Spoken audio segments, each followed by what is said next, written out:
Merry Christmas! Hi, I'm Marie. Hi, I'm Becs. Welcome to Tattershall Farm Park's wreath making session.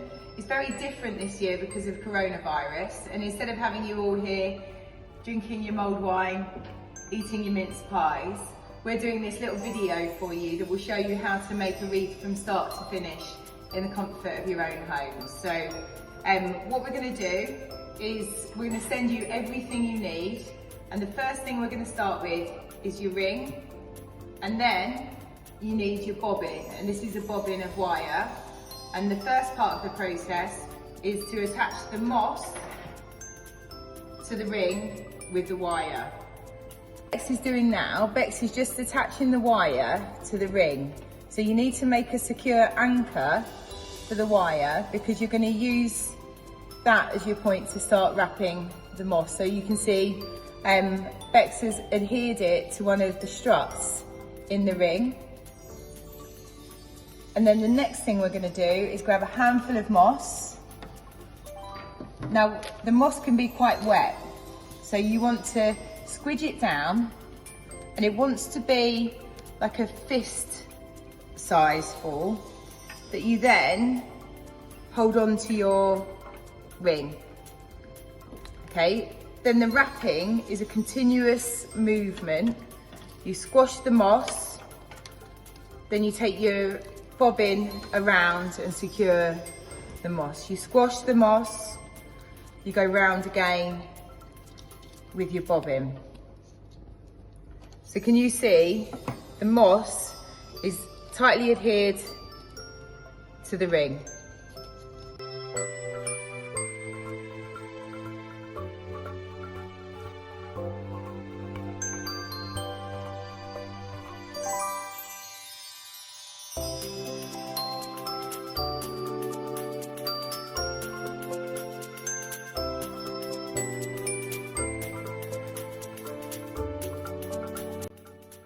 So once you've got a full ring of moss, there might be some bits that are slightly thinner in places than others. So then with your wire, ideally you want to go all the way around again with your wire once on top of just the original wire to tighten it. And then if you come to a spot that's a bit thinner, then just kind of get a smaller bit and bulk it out, just so it's quite even all the way along. Mine and Becs's moss ring, this is the thing that you start with. Our traditional wreath making means that this moss is what keeps your wreath looking really fresh between now and Christmas because it's damp. And when we're finished, you can actually spray it when it's on the door. So this is what they're like. If you keep your wire attached, we're going to use that at a later stage to make the handle. We've been twice round now with the wire. And now the fun bit starts where we work out how we're going to put the foliage on.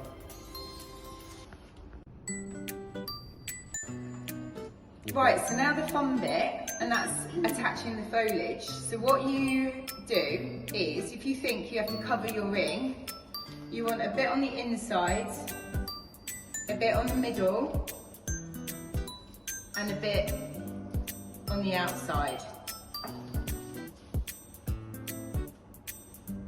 So you've covered your moss on your ring, and then when your wire's not all tattered up, you twist that round, and that's your first bit of foliage on your ring.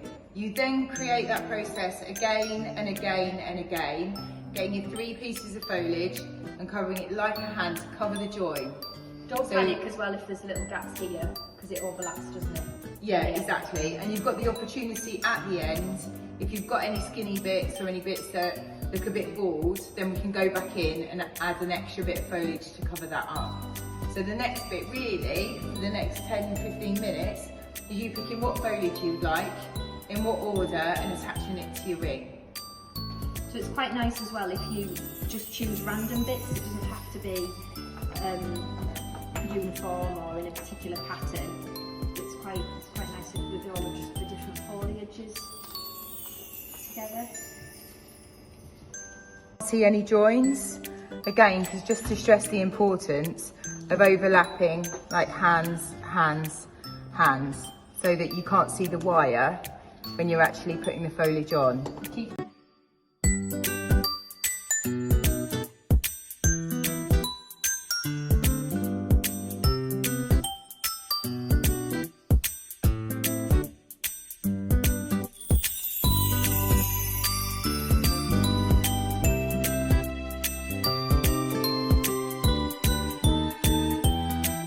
So I know we've said it before, but it is really, really important if you want a really full wreath, that when you're adding on your 3 different types of foliage, that you go in the same direction so that you're always covering the wire. Because what you'll find that happens, if you start going the other way, you start constraining the foliage. So instead of having a really full wreath, what you can see is a load of wire, and you end up from being something that's really alive to being something where all you can see is the wire pulling in the bits of foliage. And you get a very different looking wreath if everything's tucked in to one where it's nice and full and free.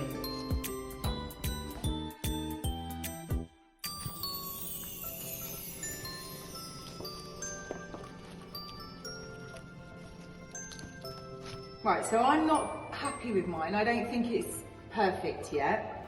So what I'm going to do is add a bit more foliage, but instead of wrapping it round with wire, in your pack you'll have some of these. And if you can see, they're really thin bits of wire, and you simply bend it in half and you're making like a hair grip. And what that allows you to do is, if you've got any bits which are hanging out of it, you can pop that in and push it through the moss, okay? But just be careful, because if it comes through the other sides, it can spike your finger. So what you want to do is just twist it back on itself and push it back into the moss. So you've got another piece of wire there, push it into itself and push it back into the ring.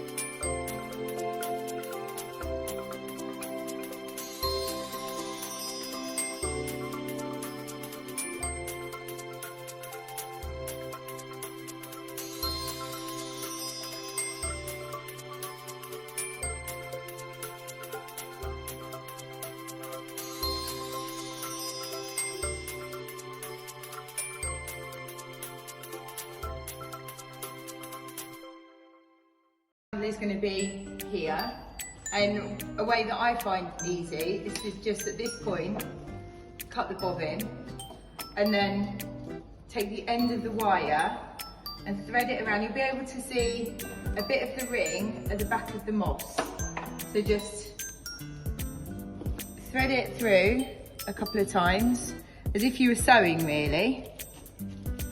So I've gone round the ring a couple of times, looped it through as if you're tying a shoelace or a knot, and then twist it to the next part.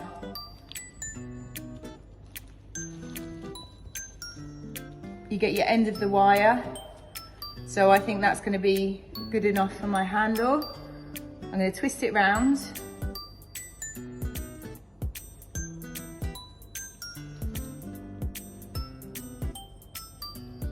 and just tuck it back under the wire on this side.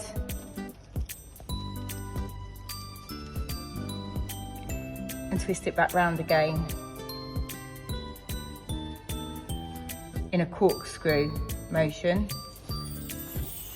And there you can see you've got your hanger for hanging it on your front door. So Don't put any of the spiky holly in yet, because obviously it'll spike your hands while you're trying to do your wreath. We'll probably even wait until we've added the little natural bits in your bought, and then if you want it, you can just pop it in with a little bit of wire. There'll just be a couple of sprigs of holly in your pack. Just if you want to add them in, you can. So when you've decided where the top of your wreath is, you really want to put it down on the table with the top at the top in front of you.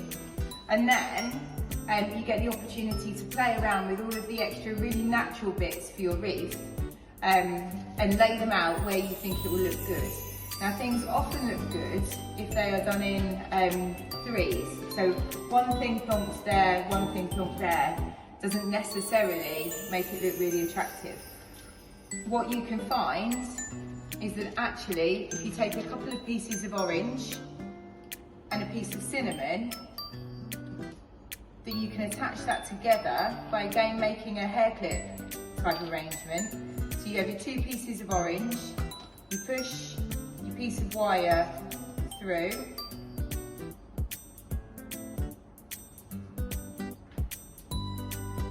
give it a twist, then you can secure on one piece, or if you prefer, two pieces of cinnamon.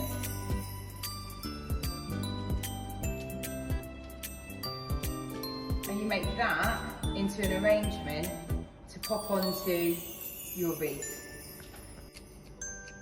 You'll notice that we're not attaching anything, we're just laying it out at the moment so that we can see where we think it will look most attractive when the wreath is hanging on your door. The next bit is for attaching pine cones. And if you look on the back of the pine cone, you can see, I don't know what they're called. What would you say they're called? Little knobbles. Little knobbles, right, okay. Well, we know where Becs' mind is. So be careful. You just get your wire and you wrap it around the bits. This is a bit fiddly. Okay, but you can see now that that's attached. And it's actually attached quite well to that pine cone. So I can swing it around and the pine cone's not going to fall off. So what I can do with that, again, for the symmetry, is I can pop that, the two pieces of orange through.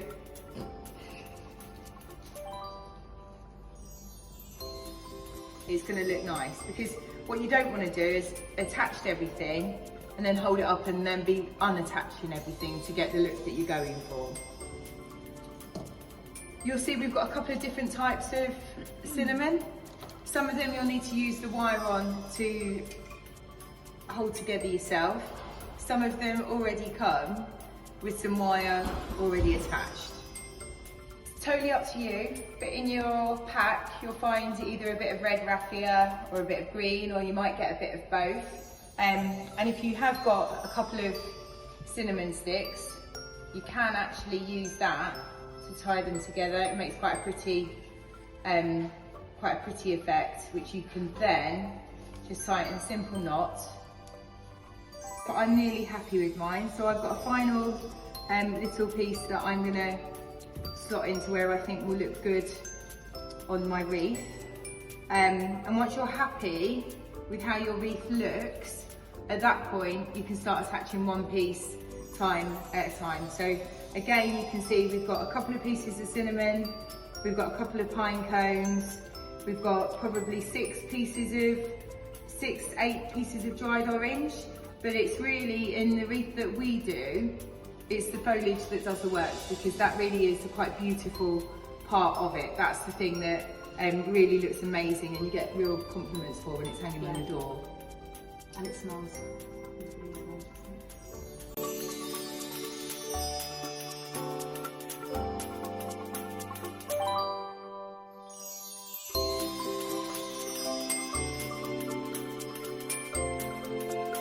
Working out now where to put the really spiky holly.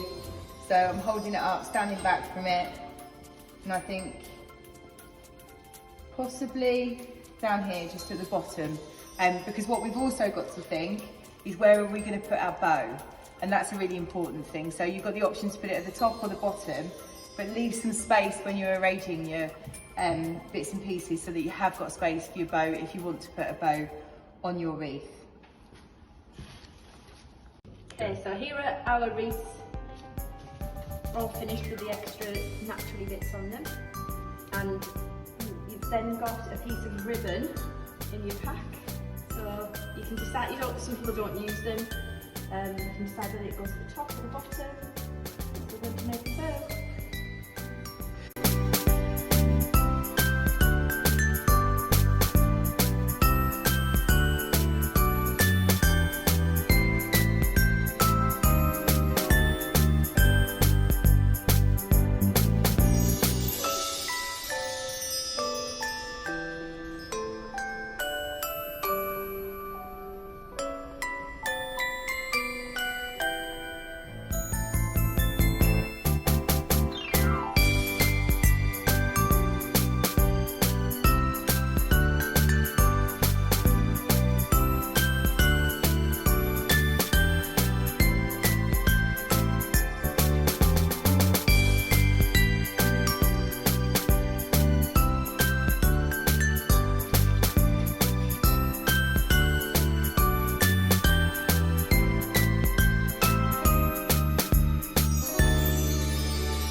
We'd absolutely love it if you would share any photographs of your wreaths or you with your wreaths on our Facebook page, please, and then we can all have a look and see how well everybody's done.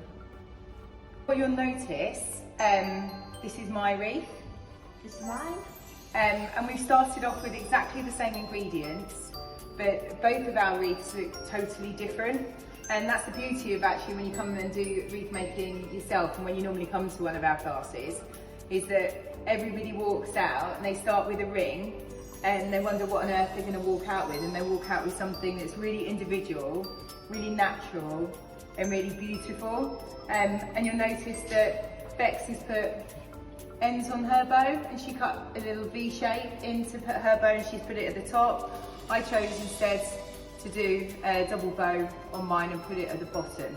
And the ribbon that we are using, that we're giving you, has got wire in it, so once it's attached you can actually use that wire to shape your bow even further.